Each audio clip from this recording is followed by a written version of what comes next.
C'est presque de l'info, Mathieu. C'est la revue de presque de Nicolas Canteloup. Et ben on va commencer avec vous, pour quelques titres de l'actualité. Oui, Ça commence. bonjour chers auditeurs, bienvenue sur Europe 1. Faut-il le rappeler, la nouvelle Europe 1 vous accueille, chers auditeurs. C'est Mathieu Béliard. Et écoute le monde changer, chers auditeurs, pardon, c'est notre slogan. On vient de se rendre compte que l'actualité quotidienne changeait quasiment tous les jours. Et on a eu le déclic. La remontada est enclenchée. Alors, l'info du jour, parce qu'on ne va pas parler que de nous, l'info du jour, c'est la galère. Pour le long week-end de la Toussaint, beaucoup de Français, vous l'avez compris, n'iront pas dans un village paumé de Bretagne pour arroser des fleurs sur une tombe Oh non, arrête. ou ne pourront pas réexpliquer à leurs grands-parents comment se servir de leur télécommande. Voilà. En fait, c'est plutôt une super nouvelle. Merci SNCF, merci à Rachid de faire grave qui a témoigné pour nous ce matin dans l'interview. Et puis attaque de la mosquée de Bayonne. Le suspect a expliqué son geste en disant qu'il voulait venger l'incendie de la cathédrale de Notre-Dame. C'est vraiment. Arrêtez de vous foutre de ma gueule, Julie. C'est vraiment. Je vous rappelle qu'il y a 2 R dans le clair. C'est vraiment. Franchement, s'il voulait la venger Notre-Dame de Paris, il aurait mieux fait de s'attaquer à Garou ou à Patrick Fiori. Qui sont quand même, eux, les premiers à avoir saccagé Notre-Dame de Paris. En tout cas, je rappelle que c'est un attentat perpétré par un retraité de 3 R, 4 R, de 84 ans, 5 R, merci. Comme quoi, Emmanuel Macron a raison, les Français doivent bosser plus longtemps, sinon ils s'emmerdent et ils font n'importe quoi. À vous, tout de suite, bien sûr, la chronique que vous attendez tous de Nicolas Bétou. On vous écoute, cher Nicolas. Alors donc, pour les petites entreprises, la position du gouvernement... Alors, prenez un verre d'eau. La position de Gérald Darmanin, ça vous reste... Oui, ça vous reste entre la gorge, Nicolas. Allez-y, Nicolas, prenez un verre d'eau, allez-y. Donc nous avons pardon, excusez-moi, je suis désolé. Non, c'est pas grave, des fraudeurs qui... Bon, alors, je dis à la direction, à Constance Binquet, je suis journaliste, je suis pas ni secouriste, ni urgentiste. À vous, Julie, on poursuit des chroniqueurs en forme, s'il vous plaît. Merci, Mathieu, Mathieu, magnifique. Allez, on n'en sait plus sur Claude Cinquet, l'homme qui a attaqué la mosquée de Bayonne. Bonjour Marine Le Pen. Non, arrêtez, madame. Quoi ? Pourquoi m'interroger, moi, tout le temps sur ce monsieur? C'est pénible à la fin. Nous devons avoir... Attends, oh, pardon. Pardon, je me rends compte que je manque à tous mes devoirs. Pardon, manque de politesse. Bonjour, jolie métisse. Et voilà. Oh, il a une nouvelle écharpe. Il n'a plus sa vieille écharpe en couverture grise du SAMU social. Il veut pas que je lui en tricote une jolie bleu, blanc, rouge avec ses initiales. MB. Non, alors on revient au sujet, Marine Le Pen. On vous interroge sur ce monsieur parce qu'il était candidat pour votre parti en 2015. Écoutez, madame, ce n'est pas parce qu'un individu isolé a commis un attentat qu'il faut stigmatiser tout un parti. Arrêtons, s'il vous plaît, de stigmatiser les racistes. Je le rappelle à nos concitoyens, à nos compatriotes, la grande majorité des racistes vivent leur racisme tranquillement, chez eux, sans embêter qui que ce soit. Alors arrêtons de stigmatiser les racistes. C'est ce qu'a dit le Anouar Bixbech, le vice-président du Conseil français du culte. C'est ce qu'il a dit.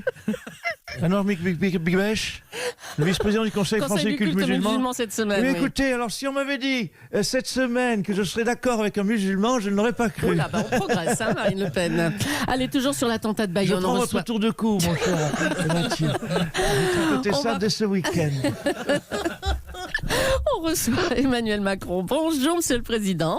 Oui, Toujours bonjour. à propos de cet attentat de Bayonne. Alors, ce vieux monsieur de 84 ans a tout de suite été interpellé par la police. Oui, écoutez, formidable.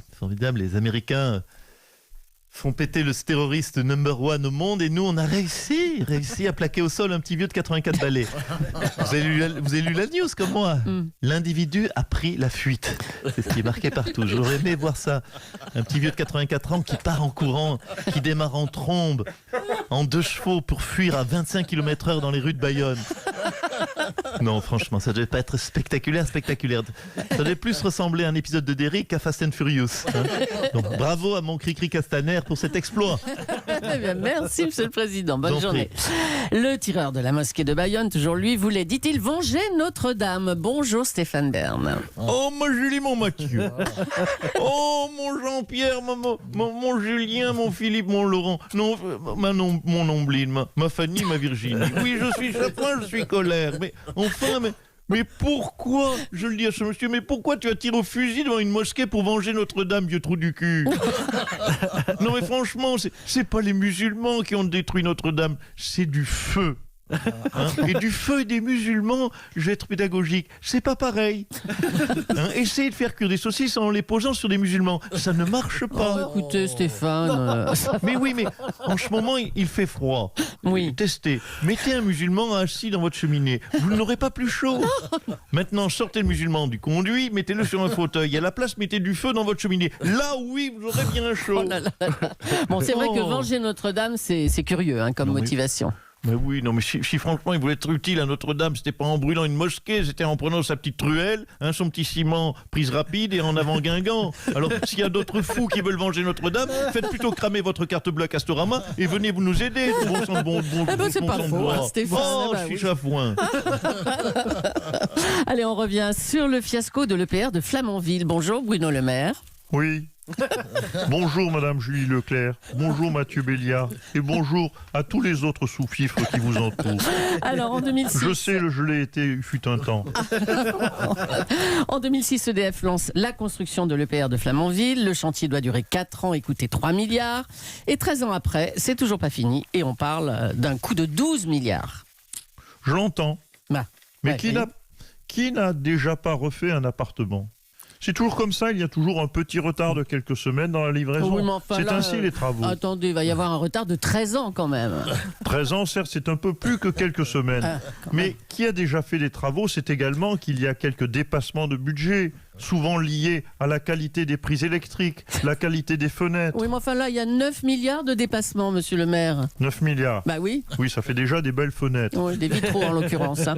Non, mais franchement, on est au-delà du fiasco là. Disons que la leçon à tirer, c'est qu'EDF, apparemment, d'après les éléments que vous me donnez chiffrés, ce ne sont pas des lumières. Oh, oh, oh. Oh. Je fais un peu d'humour dans votre chronique qui se veut humoristique. Merci Bruno Le Maire. Allez, on l'a appris par les autorités américaines. Le corps d'Aboubacar al-Baghdadi a été immergé en mer, comme cela avait été fait pour le corps de Ben Laden. Les Américains ne veulent pas de lieu de pèlerinage pour les terroristes. Ségolène Royal, vous vouliez réagir? Oui. Écoutez, c'est très américain comme attitude. Hein. Surtout ne nous demandez pas notre avis, les gars. Hein, franchement, les gars. Et j'imagine que ça a été fait en Méditerranée, ce largage de terroristes en mer. Hein. Oui, bah oui, vous n'allez pas le ramener en Floride ou sur la côte californienne, non, Méditerranée. Hein, qu'est-ce qui te ferait plaisir à Miami, l'eau est à 24 degrés ou Los Angeles, c'est plus frisqué. Alors ça vous choque, hein, Ségolène Royal? Non, moi, franchement, je vais vous dire, Madame Leclerc, moi je pense juste à cette famille en pédalo. Hein, du côté de Polovos-les-Flots, hein, qui va certainement le croiser l'été prochain. Oh tiens, une rascasse. Oh tiens, une palourde. Oh tiens, Aboubacar el-Baghdadi. Franchement, ce n'est plus des vacances. Oh, merci Ségolène Royal. Allez, on va revenir sur la grogne qui continue à la SNCF. On va recevoir notre représentant syndical, Monsieur Régis, après avoir eu Guillaume Pépi dans le journal de 8h quand même, hein, sur Europe 1. Oh, vous êtes Bonjour. complet. Ah bah voilà. Grand écart. Monsieur Régis, beaucoup de passagers sont contraints de prendre le bus faute de train et ça se passe plutôt mal pour eux. Hein. Non, plutôt pas mal pour eux. Plutôt pas mal Pas le mal. bus, c'est ça. Sinon, ça pète la vanne derrière. On recommence. Recommence, Julie. Beaucoup de passagers sont contraints de prendre le bus faute de train et ça se passe plutôt pas mal pour eux. Bien, ben ils ont qu'à prendre le train tous les jours. Plutôt le bus, c'est moi Le qui bus, me gourre. bah, C'est la faute à Leclerc. oh, bah, ça y est, Elle c'est ma s'est faute. gourée d'aiguillage, elle a foutu tout le monde en l'air. Si tout le monde est content du bus, ben allons-y. Hein, c'est bien le bus. Hein, Leclerc tire à Saint-Étienne en bus, la vedette. Hein, si le bus, c'est le moyen de transport du futur, comme tu dis. Hein, qu'est-ce qu'ils ont de plus de... Oui, bon. Qu'est-ce qu'ils ont de plus que nous, les bus? Bah, il roule. Hein, bon, c'était pas mal. Oh, elle m'a clashé. Alors on dit que vous pas qu'un préparez, on dit que vous préparez une grève longue hein, cette fois-ci à partir du 5 décembre. Où ça en est ça? Je te le confirme, la vedette. D'ailleurs, on ne veut pas prendre les usagers en otage, alors on les prévient. Hein, si vous voulez vous rendre dans vos familles pour la Noël, faut partir avant le 5 décembre. On ne veut pas vous prendre en otage parce que nous, on respecte les usagers. Faut partir dans vos familles autour du 19-20 novembre pour la Noël. Vous ne serez pas en retard pour la dinde et la bûche. Merci qui? Merci la SNCF. Et merci Monsieur Régis, à bientôt. Et puis un Bientôt. sujet santé maintenant, on reparle du problème des ondes hein, pour les personnes qui ont la fâcheuse habitude de garder leur portable sur eux. Bonjour Michel Simès. Eh oui, bonjour ma chère Marina. Alors, quel est le danger, docteur, hein, d'avoir son portable dans la poche de son pantalon par exemple? Eh bien, vous le savez, ma chère Marina, la chaleur nuit gravement à la spermatogénèse, la fabrication des spermatozoïdes. Comme des enfants écoutent, je vais utiliser le stratagème de tous les parents. La chaleur, je vais transformer un petit peu ma phrase, la chaleur, c'est très mauvais pour les COUI-2LES. Mais il y a beaucoup plus dangereux que de laisser son portable dans sa poche, ma chère Marina. Ah bon? Dites-nous, mais c'est quoi? Mais écoutez, c'est de laisser son portable 2 minutes dans les mains de votre compagne quand elle verra les messages que vous envoyez à Jennifer, Cynthia ou Shanice. Là, c'est pas un léger réchauffement que vous risquez, mais une ablation complète des COUI-2LES.